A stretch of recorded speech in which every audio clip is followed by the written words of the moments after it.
people are not ready to be helped. Like, Right. I'm not going to convince you of my value. You should be able to see my value by the way that I'm communicating, but also by the way that I show up in the marketplace. And she understands and sees my value, which is why she took my call. Yeah. But she's stuck in the fact that she didn't feel like she could move her business forward with the strategy I was giving her because of the timing. And she just had stinking thinking and just like a very negative like attitude around it.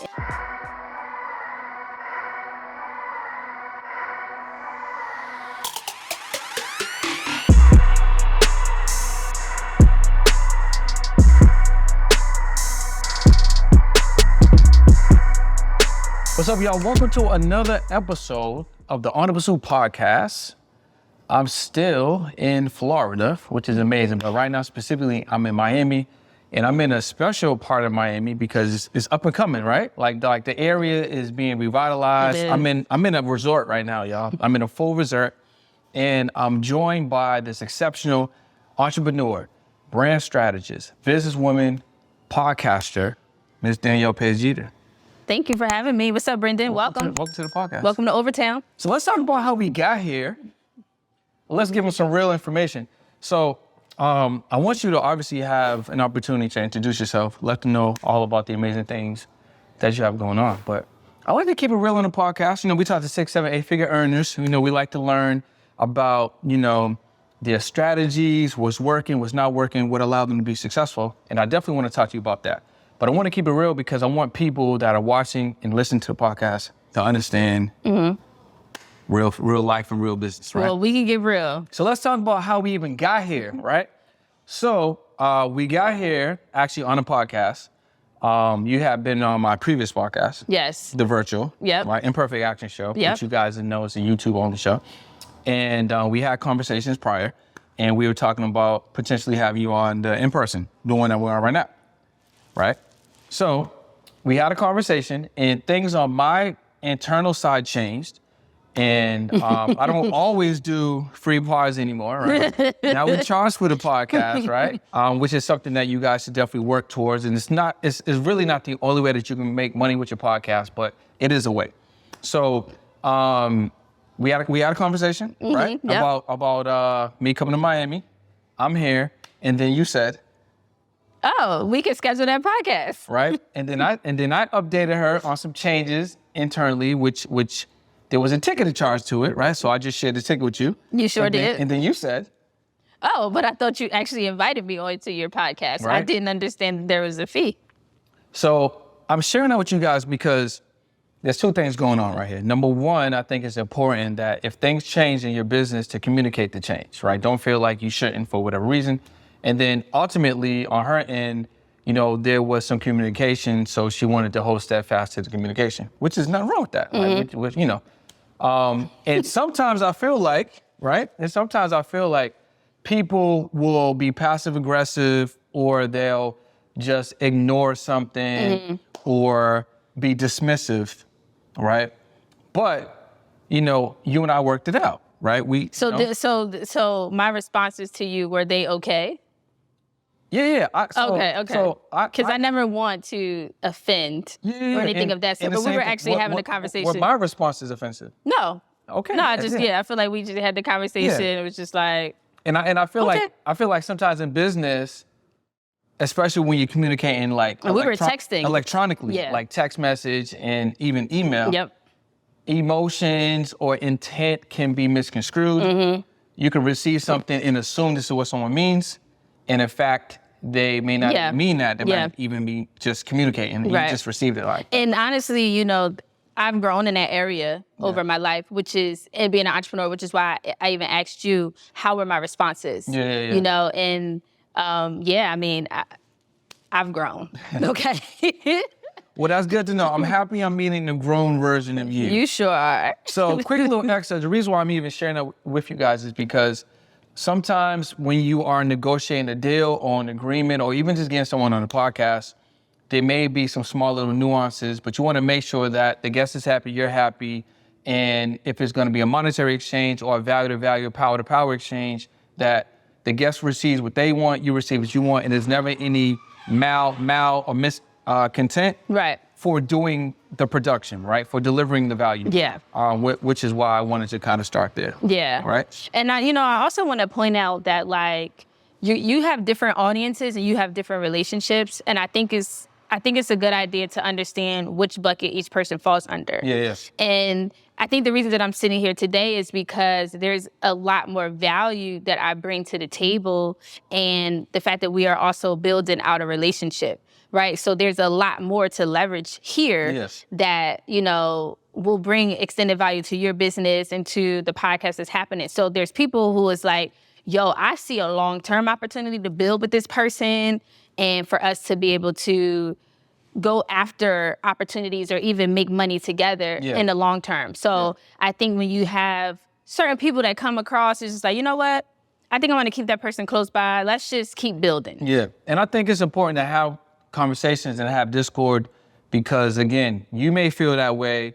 The other person may not, or vice versa, but the communication doesn't happen. And then maybe the building doesn't happen or the collaboration doesn't happen. Or maybe the relationship is seen as short-sighted because of the monetary exchange. Yeah. But at the same time, I still feel like you should get your money. You know what I'm saying? And you taught me a lot of things over this last week about the innovation of the podcast industry and the approach and how people are building out in this space. And I'm always here willing to learn. So, So with that being said, who are you? What do you do? Right? Let them know, for the ones listening, for the ones that are watching right now. Let's get into it. Absolutely. So I'm grateful again to be here. I'm Danielle Jeter, and I currently live in Miami, Florida, but I am from Philadelphia. And Philly is where I've got my foundation and really being able to build up my name and my brand, and the value that I bring to the marketplace has literally been a platform for me to expand my business and for me to be able to do business really across the world with having that foundation at home. So I help entrepreneurs scale their business to six figures with a very specific focus on holistic approach. What's up, y'all? So I want to take a second to speak to my creators. So whether you currently got a podcast or think about launching a podcast, maybe you got a YouTube channel and you think about launching a YouTube channel. Here are the facts. Did you know that 9 out of 10 creators actually quit because they don't have anyone to hold them accountable? That's why all you need to do, right? Click that link below, join my Action Takers community, because not only are we going to hold you accountable, we're going to teach you how to execute at a higher level. Plus, give you access to principles and strategies to grow your mindset and generate more revenue. So what are you waiting for? Click that link below and join one of the fastest growing content and accountability communities. All right? I'll see you on the inside. Okay, holistic. That's a very interesting word because I feel like it can mean a couple different things. It can. Yeah. It can. And so I like to do that and have that approach to make sure that the CEO has sustainability while they're building this business, because building a six-figure, going to 7 and 8 is not a task for the faint at heart. Yeah. It does take a lot. You're going to put a lot into it. And so my approach is to ensure that these people who I'm working with as entrepreneurs are thinking about themselves, their livelihood, their mindfulness first. Gotcha. While building this business. So mindfulness, livelihood, and it's just the art of living well. Gotcha. As you can see, we living good. I mean, listen, if you guys saw what's on the other side of these cameras and what's going on in this building in whole, you would probably be surprised. But like I told Danielle before, like, you didn't even got to leave this place. It feels like a full resort. They got everything in here. I'm pretty sure you're like, what did they got? Everything. You know what I'm saying? Yes. Everything. Yep. So it's been a great investment. But that's what I'm doing. And I do that through the concept of masterminding and also like mentoring and coaching. Okay. So I call it a learning community. Prior to that, my experience has been in the space of communications and public relations. And I built a six-figure agency as a PR company and as a specialist in that space for a long time, 15 years So running this business. I got a couple questions. Yep. So, okay, let's talk about Mastermind first. Okay. Right? And then I want to ask you about this learning community. So let's break down Mastermind. So what is your definition, and how have you designed your Mastermind, and then why is it important? So my definition of mastermind is where there's a community of people who are like-minded, going in the same direction. Okay. And who are interested in getting there faster, quicker, but together. Okay. So that's where the So like this? community, So like this? just like that. So that's where, the community actually comes into play. Okay. Because we're learning together. Yeah. I like to take a less of approach of a stage and audience and more so of approach where we all bring value to this space. Everybody who's coming in here have an expertise in some area. So that means you have something to give to the community as well. So everyone's contributing. Everybody's contributing to the strategies. Everyone's talking about tactics. We are solving problems in your business. You're coming here not to flaunt your accomplishments, but to be like, yo, last week was trash. I made nothing. Or the deal didn't go through. Or, oh my gosh, I have to figure out how to make my first fire. I have to fire somebody. How do I do it? Gotcha. So we're coming together to streamline the business, to give you solutions, to find out where are those holes in your business and filling them quickly. Okay. With the strategies and the resources that you need. All right. And then how does that differentiate from a learning community, or how do you foster that learning community? So it is the learning community. Okay. So the Mastermind encompasses... Is a learning community. Okay, it's a learning community. Yep. All right. And then you talk about helping, women get to the six figures, right? Yep. So the reason why I'm asking you this specifically is because I would like for you to kind of break down how simple it is to get there, but not how easy it is. Yep. Because I want people to think like, oh, she's saying six figures. I can't get to six figures. It's going to take me a whole year or two to get there. Mm-hmm. But like, if we're doing the math, and if you're breaking down, let's say just on a PR side, if somebody want to start an agency in terms of like price points and clients, Yep. and you were consistent with that same amount of price point and client, Yep. How many clients would that be? And then how many months would it take? So really... I'm trying to give y'all some real game here. So yeah, really when you're building out an agency, whether it's a PR agency or even a digital marketing agency, it should be high ticket. Okay. So high ticket starts at $3,000. Okay. Right? So, I mean, math, I did $5,000 a month. My retainers were $5,000 a month for PR for each particular client. Okay. So on a monthly basis. All right. I fancy myself not as a mathematician, but I can count a couple numbers. So $5,000 a month, 2 people, it's $10,000. That's $10,000. That's $10,000 times 12 is 6 figures. That's 6 figures. So if you're right now watching and listening, and you've been on the fence about whatever agency you want to start, right? And we're talking about social media marketing agency, PR agency, maybe you're gonna help people with LinkedIn, But right? branding, ads. Maybe you're someone like myself. You want to get into, a podcast PR type of agency or something like that. Yep.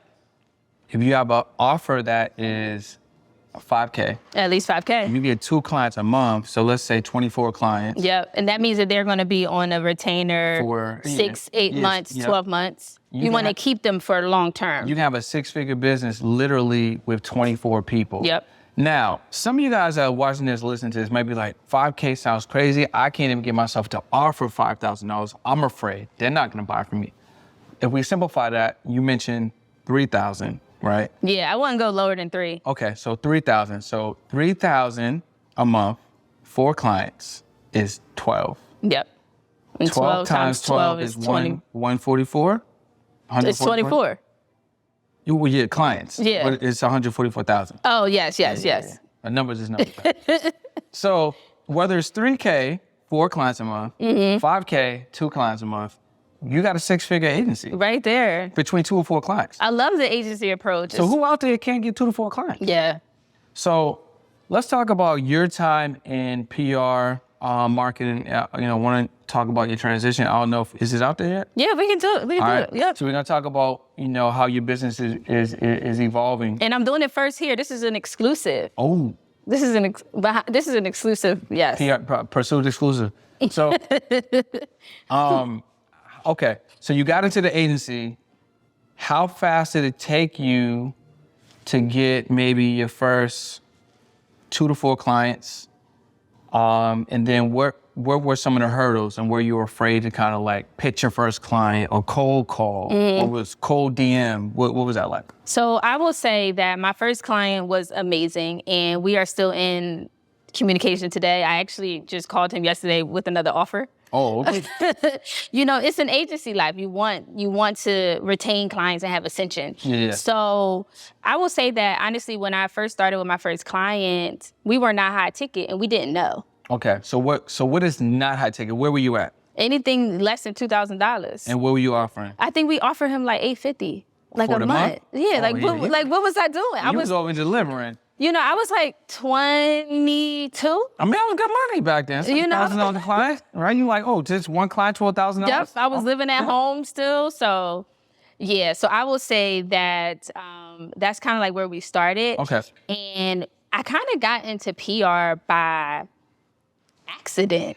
Yeah. I kind of just got into it, and it was because the business started out as events. So we were planning events for clients. So that's more of a project-based approach. Yeah. And so when that happened, I also was building a career in media because I went to the radio station. Gotcha. And I interned there, and I began to make contacts with journalists. So a few times people reached out to me asking me to represent them and to do their marketing. And I said, I don't offer that service. Yeah. But when the requests continued to come in, I was like, Listen, we on to something. They got a problem. I got a solution, or I can create a solution. I created the solution. Yeah. Mm-hmm. And not knowing the value in that service, which is why I started at $850 a month. Yeah. So that client came to me because they saw me in the community doing my thing. And they said, how many TV stations can you get me on, and which TV stations can you get me on? And I was like, well, this is the list of media I have contacts to. And he's like, I want that one. And it was Fox 29.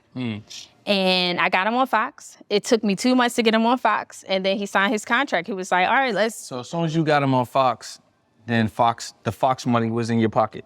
It was in my pocket. That's how I secured that. So that was an $850. That was the first $850 client. Yeah, and it took me 2 months to get that client. What was the strategy that took you about 2 months? And if you were hitting up a brand new, let's say, TV station now, would you acquire that relationship and that seeding much faster, or would it take you about the same amount of time? Yeah, because we have to think. This was years ago. This was 14 years ago. At the time. So pre-social media. Yeah, before we were building brands on social media. So you have to think our tactics have been sped up. Okay. We can contact people easier with LinkedIn and social media channels and things of that sort. But I went old school with it. Like this? Calling? No, we literally went up to the station with his pitch in the envelope, and I sent a deliverer with a man in a suit. That's told him crazy. to deliver my pitch. But, I mean, that's white glove, though. It was white glove. That's what's up. You was trying to get that $850. I was like, how much it costs to send a man to the building? It was my homie. So okay. he was Strategy. He was like, I got you, because he wanted to see me win. That's awesome. He's just that kind of person. Yeah. He's such a giver. And he dropped that off.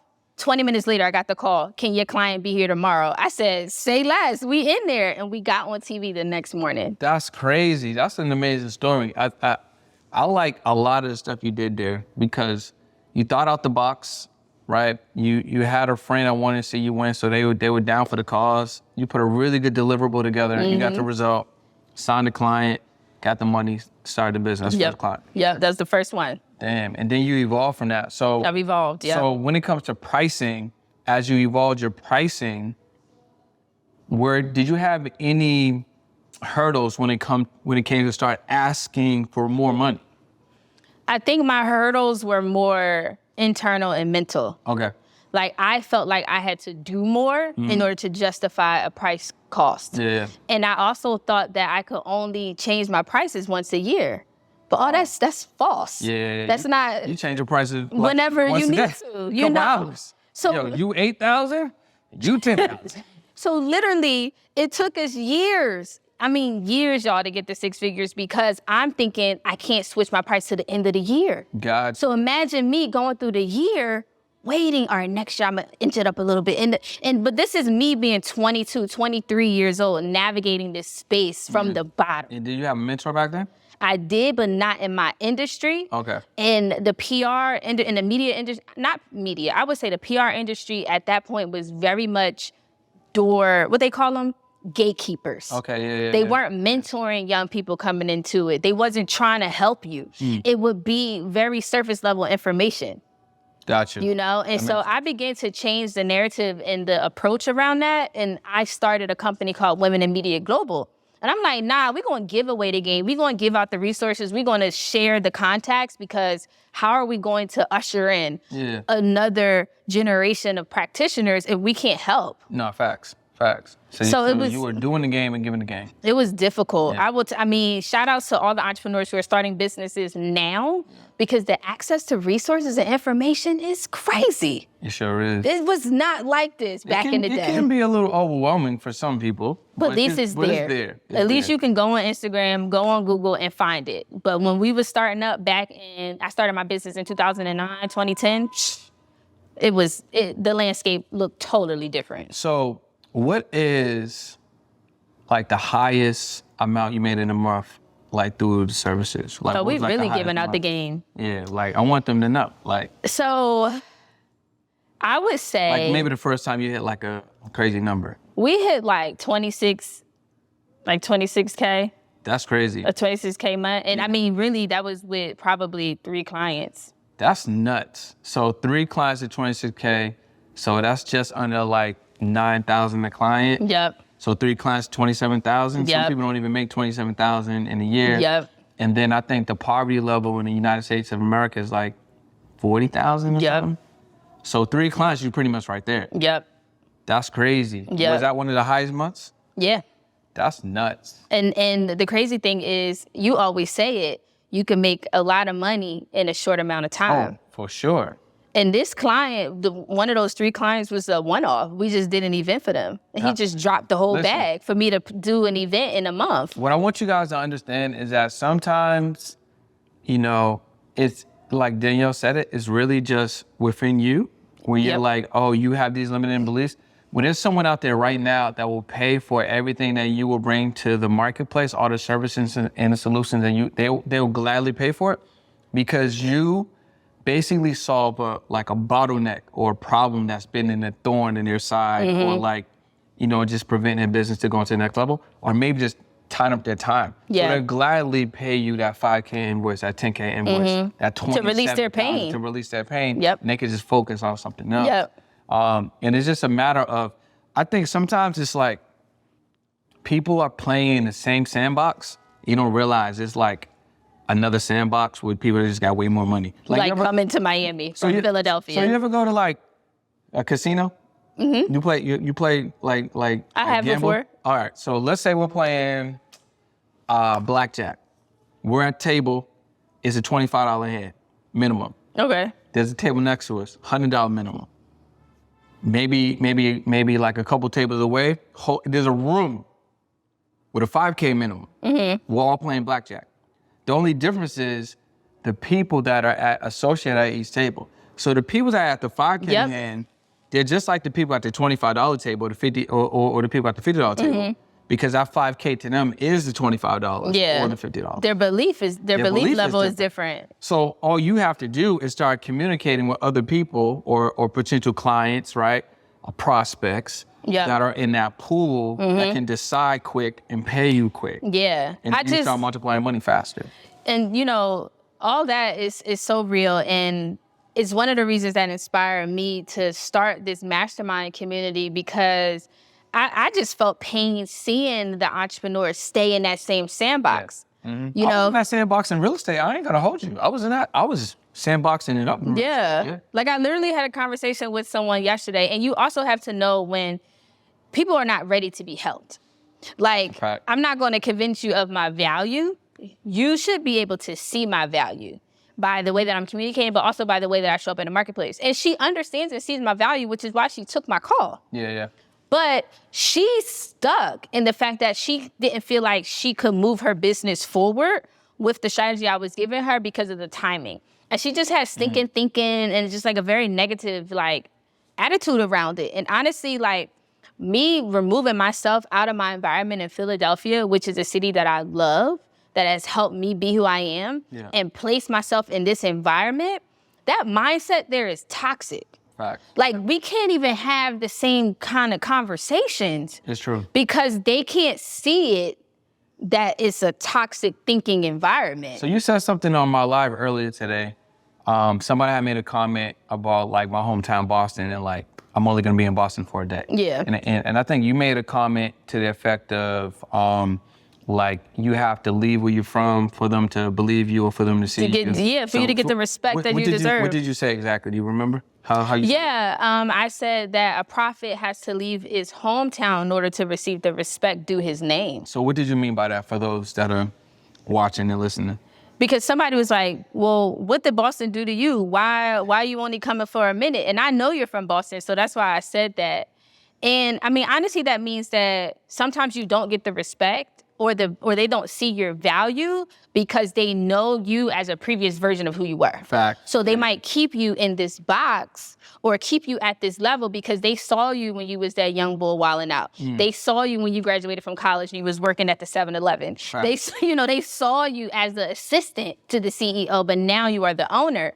But they keep you in this limited version. And so they don't always value you or use or give you that respect. And sometimes they'll just look over you. And you don't have to stay there or like take that type of treatment. You can bounce on them. Definitely. You know, and you just continue to level up and then they'll just, the respect is just going to come. Like there's going to be no way around it when you continue to like show up. And elevate. And be that professional, be that expert, and continue to dominate your space. And one thing I gotta say about that is I think oftentimes we kind of take it for granted that we got one life, you know?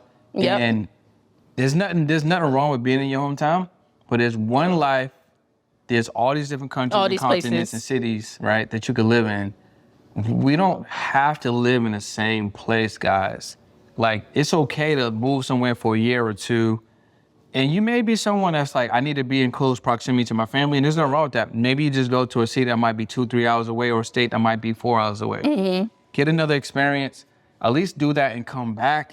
Or if you don't want to move and it's like, this is offensive to you, at least get your passport. And travel. And make sure you get global entry clear and TSA pre-check. Yes. So you can have a pleasant experience moving around and stuff like that. Yep. And I say that to say, if you don't move and if you don't have different experiences, you're gonna have a very closed off reality of what the world has to offer you. And you won't be able to always expand your network. 100%. And unless you're intentionally going out there and joining different groups and stuff like that, your income is also going to be capped too. My income was capped. It's going to be capped. I didn't even know it. I was satisfied and content with where we were.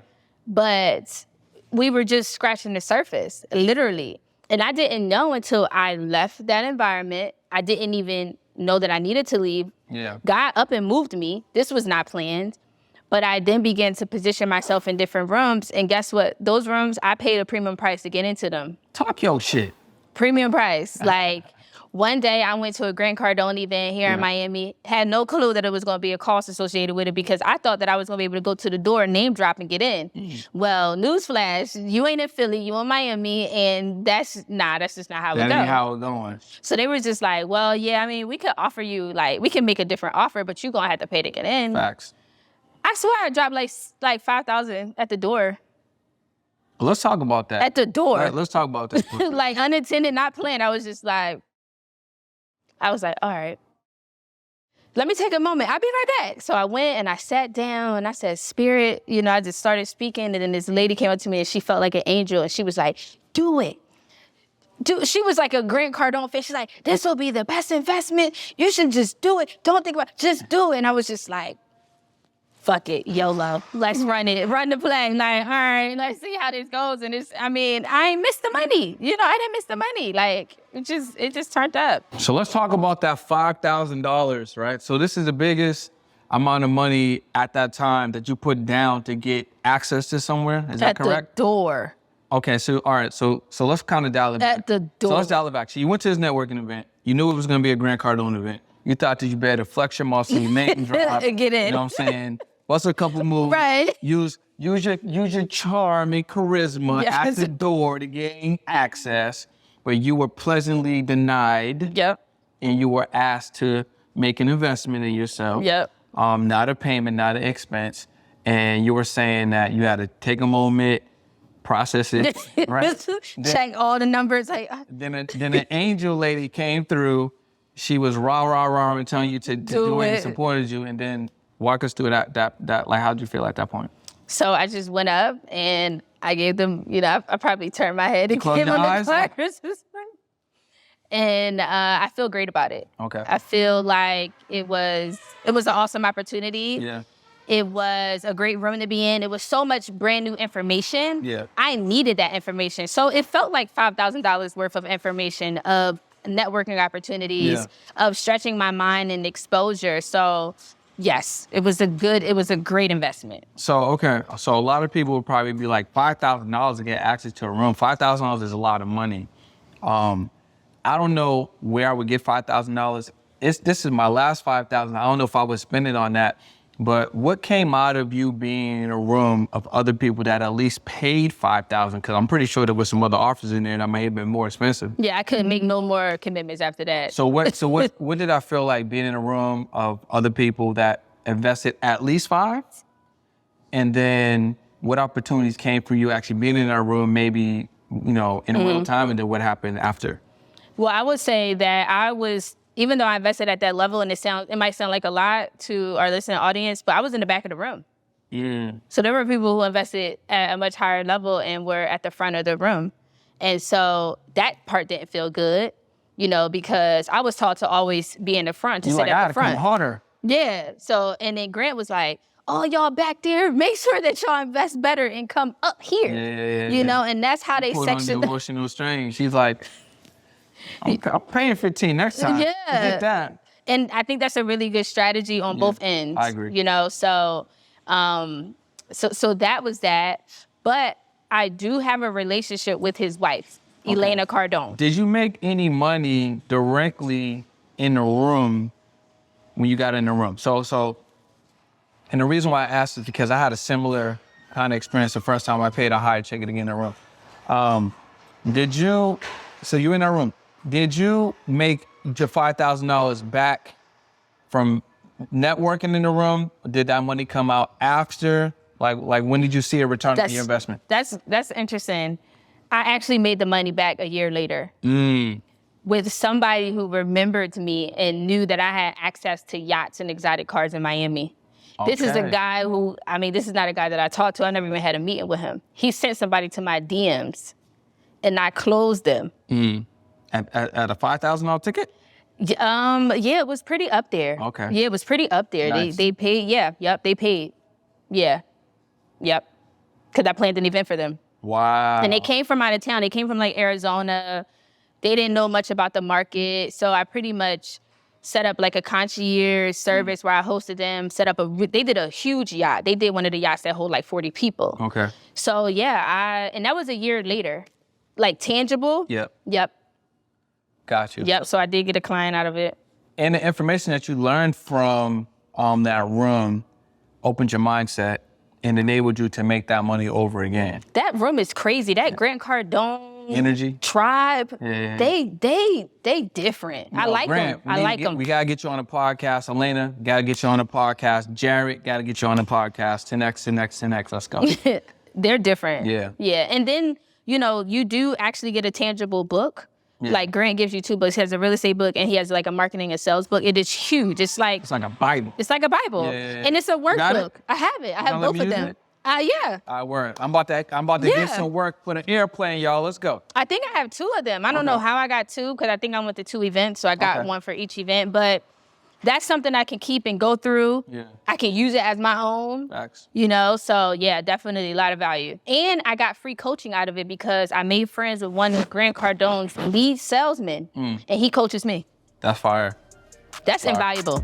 Hey, are you an entrepreneur or business owner and you feel like you had a ceiling in your business? Well, it's not because there's anything wrong with your products or services. It's simply because you need more exposure. More people need to know who you are and what you do. My name is Brendan Boyd, and I want to help you get on more podcasts, more YouTube shows, and other opportunities to get in front of more people. All you need to do is click that link below and book a call with me or someone from my team, and we're going to find out if we're a good fit to help you get in front of more people. All right, so we talked about a little bit of mindset, a little bit of stretching, right? Talked about your transition getting into your business, how you've been able to position to 6 figures, how you help other women make 6 figures. Mastermind is learning community, right? Now we're gonna touch on maybe the evolution of you as an entrepreneur, as now we get an exclusive, you're going to be monetizing your talents and getting in front of more people, and commanding audiences. So let's talk about this speaking prowess you about to kind of enter in. Yeah, I'm excited about it. It's like Me too.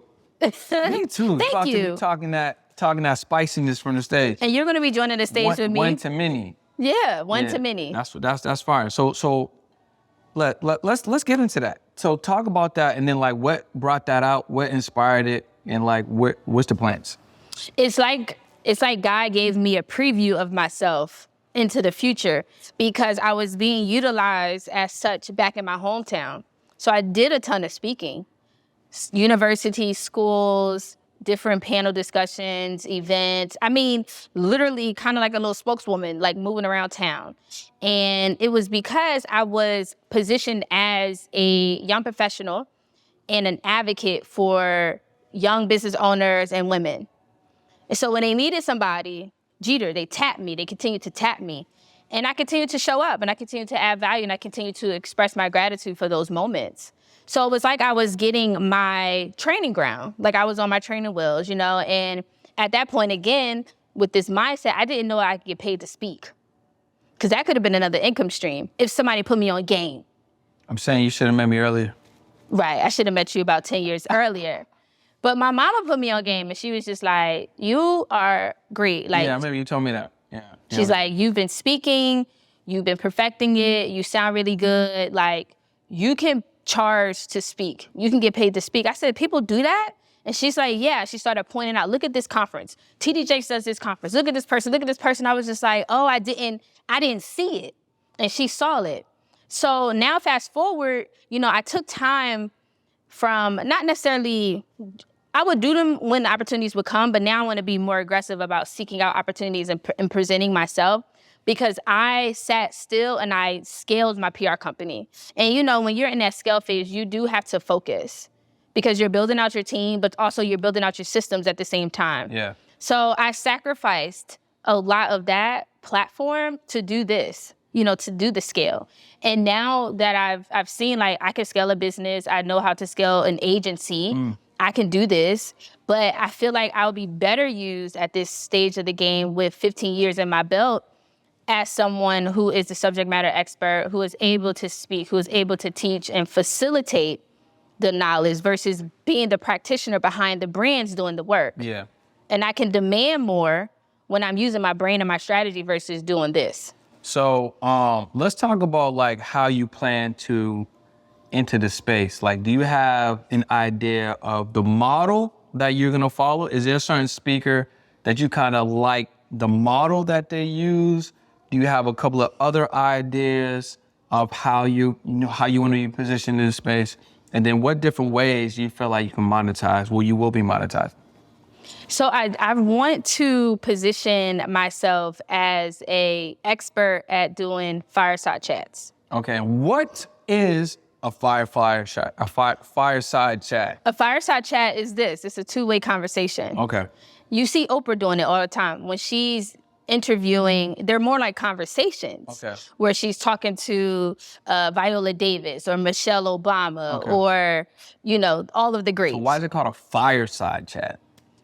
What's fireside about? Why isn't it just not an interview? Because imagine like where we are right now. Imagine we're here in this nice ambiance. We're having a conversation, and there's a fireplace right there. This feels like a fireplace conversation. Got you. So it has that element to it. Right. Gotcha, It's a two-way conversation versus a panel discussion where you have multiple voices. All right. So are you anticipating a fireside chat type of model? Like, are you saying that you want to speak in front of many with a fireside chat model? So will it always be you and a guest, or will it be a combination of like you and a guest, and then sometimes you just going up just killing it yourself? I really want to brand me and a guest. Okay. So who's doing that right now? Did you feel like doing that at a high level, fireside chatting at a high level right now, men or, male or female? Oprah Winfrey. Okay. So Oprah would be the archetype Yep. to how you would be creating your version of that. Yep. So you're gonna model her path, Yeah. her pathway. And then you have those people like Dave Letterman's, those big people, like those big media personalities who've been in the industry for forever. And they get those exclusives, with R. Kelly and you know, you're able to really sit down and have those conversations, because when people begin to elevate their brand to a certain level, they don't want to share the stage. Got you. Yeah. Like what does, what does Master P look like sitting down with 7 people? Got you. So He can hold the whole stage himself. He has that much information to share. 100%. So it also made me think about Elliot Wilson when he was doing, I think Rap Radar or something, or there's another brand. I can't think of it at the moment, but he would do these fireside chats. Tidal. I think they were Tidal. Okay. And you could watch it on the app. This was before Jay-Z sold the app.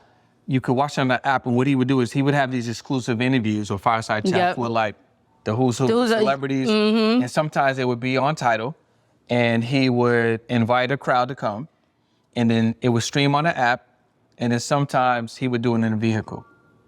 Okay. He's the current version of what you're sharing with me that I can recall that did something more modern with that kind of presentation. Yes. And I'm not sure if he's still doing a shout out to Elliot. We probably need to get you on the podcast, my boy. But that's something that makes sense. So I can see it. Yeah. And it's pretty cool because it does stand out, because now that I'm thinking about other speakers, they're not doing that model. Yeah, because panel discussions, they're cool to deliver information to a conference. Yes. And because honestly, people use panels to attract a larger audience. So they're like, oh, if I could put together these 5 experts or these four personalities, I can draw a bigger crowd because everybody gonna want to come and see them. Yeah. But I also don't think that that's a good use of certain people's time when they have reached a certain level of their career. It's just this person didn't even have 10 minutes to speak. They came out their house, they got dressed, they did all this, they did promotion, then they come up on the stage just to say two things. Yeah. So I think there's room in the industry, when organizers and planners are putting together these conferences and these spaces with these panels, to be a little bit more intentional. It's not just about your bottom line, but you also got to understand what the experience is going to be like for the people on the stage. That makes sense. So this is my question to you, because I like the model and I feel like it's very, very interesting, especially to present that now, right? How do you intend on monetizing that model? What comes to your mind? Did you think about how you're going to go about monetizing that model? I mean, well, first things first, being a highly paid speaker, showing up to the venue and being paid, this is a service that I'm delivering, because essentially I'm sitting in the seat of the journalist. Okay. Right? Yeah. So we get paid for those appearances. Also, I mean, if I have an opportunity, maybe I do a panel or whatever the case may be, being able to have some sort of offer available. Yes. Is major. Yeah. So making some offers from the stage or even have an opportunity to invite people to be a part of my community. Yeah. And kind of taking them away from that venue with me, and then following up with them and nurturing those activities for them to join my mastermind communities, for them to join the Women in Media, to subscribe to the work that we have going on. With Women in Media, we do want to develop we're a media company. So we want to monetize our content and create an app experience that is content about women for women, and it's a women's interest platform. Yeah.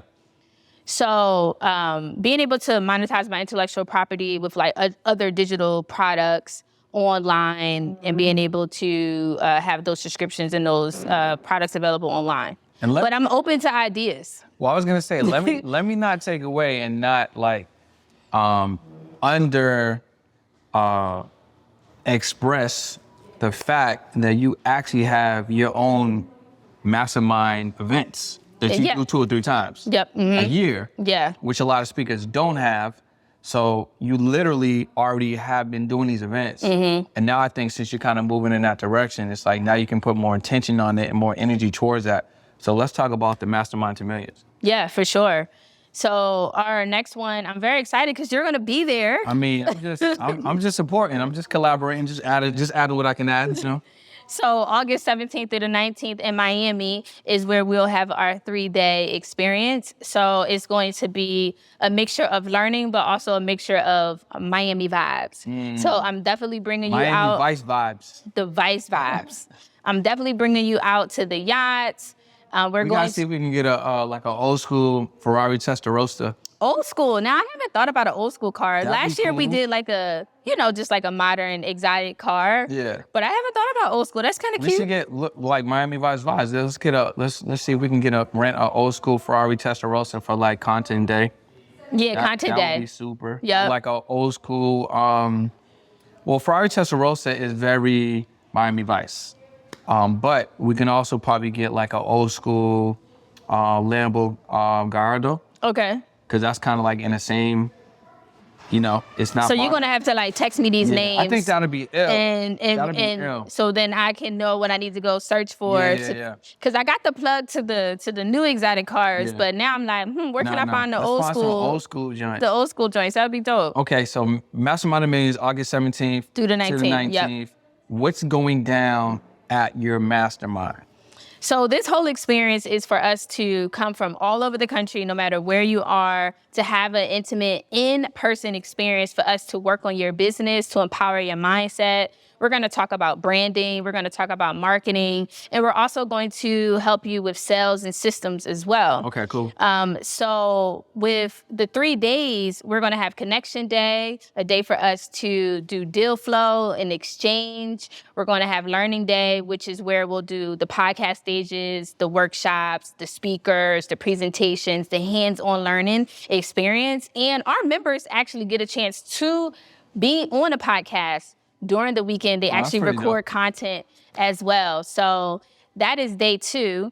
And day 3 is the content day. That is our lifestyle experience. So we do meditation and yoga on the beach. We have lunch. We do our yacht as like a finale. And it's just a lot of social exchanges, but also a space where you're going to feel transformation. You're going to get information and value that you need in order to take your business to the next level, which is to 6 and 7 figures. So if Yeah. you haven't hit 6, there's no reason for you to not show up and get the information that you need to take you to new heights. Yeah. And Miami is such a beautiful backdrop for it because the environment is so healthy, it's so positive, and with all of the nature and the sun, just people coming here, putting themselves in a different environment like this just lifts their mood, and it's a big reason why they actually do show up. They're like, Miami is just a vibe, it's going to give you a really good energy, so it is a space where we are intentional about bringing people together. And I want to work with people who want to help other people. I like that a lot, yeah. People who are just not going to come and just grab and take, but it's just like, what value can you add? How else can you support the community? What else do you have to give? Facts. I mean, man, you done gave us a lot of value on this episode. Oh. Right, and you talked about your journey. We talked about the PR company starting it, how they can get to 6 figures with it quick. Right? Just charge right. We talked about your transition into, speaking, how you position it differently, with this particular Fireside chat model, how you plan to monetize that model, and then obviously this amazing Masterminds and Millions event that's coming up. So if someone's listening to this, right, and they're maybe even watching it, and they're like, yo, I have to speak to Jeter. I got to know what's up to Mastermind the Millions. I actually feel like I want to speak. How can they tap in with you? Break that down. How can they have a conversation with you? So Instagram, you can DM me at DP Jeter and just DM me the word millions. DM millions. And I know that you're serious about getting to the millions and you want to come with me to do it. You want to come with us. So that will open up the opportunity for us to connect. The website for the mastermind is meetup2millionsmastermind.com. Meetup2millionsmastermind.com is the website. And again, Instagram at DP Jeter. Those are 2 great channels to reach out to me. And yeah. And listen, if you guys do that, what I'll do is I'll throw in 2 ebooks with that, free. I'm gonna give you my marketing secrets ebook. Ooh, that's a good ebook. Yeah, for free. And I'll also throw in, I have a marketing blueprint to help you get in front of more people and just really just be a little bit more omnipresent. So if you tap into her community, I'll give you both of those digital assets completely for free. This has been amazing. I'm excited that you were here. Yes, I'm glad you came to town. And what you guys don't know is that it literally took me 10 minutes to set up this podcast situation, which if you followed me, you know all about it. I teach you all about how to be a mobile podcaster and stuff like that. That's dope. But this has been awesome. Is there anything else you want to share with the people? Just mark your calendars. Just come out, be a part of the vibe. Brendan is going to be there, and there's going to be a plethora of other speakers as well. One of the big takeaways from our last mastermind was that we were able to take all of our members to actually have a lunch and learn and sit down inside of a Black-owned multi-million-dollar business here in downtown Miami called Rap Snacks. That sounds pretty dope. So these are things that we do. You know, I like to provide access and resources. So you're going to get all the sauce and the gems from us. But when you tap in with us, you tap into our network. And it's value being in the room and in the community. So listen, y'all, you heard from Jeter, DP Jeter. Make sure you tap in with her. This has been another episode of the On the Pursuit podcast where we talk to 6, 7, 8-figure earners who are making a lot of moves. And if you don't know them, this is a great platform for you to know them. And we'll see you guys on another episode. Peace.